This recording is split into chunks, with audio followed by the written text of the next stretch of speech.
నమస్తే, నేను మీ Sanapalli Nagachandrudu, senior advocate. NDPC act 1985, the narco drugs and psychotropic substance act 1985 ప్రకారం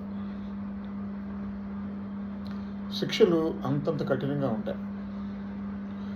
గంజాయి, ఇతర మాదక ద్రవ్యాలు ఉత్పత్తి, విక్రయము, కొనుగోలు, రవాణా, వినియోగం, నిల్వ ఇవన్నీ నేరాలే.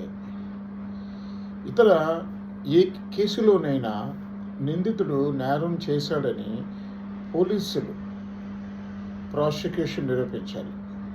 కానీ ఎన్డీపీఎస్ చట్టంలో సెక్షన్ కింద కేసు నమోదైతే తాను ఆ నేరానికి పాల్పడలేదు అని నిరూపించుకునే బాధ్యత నిందితుడిదే.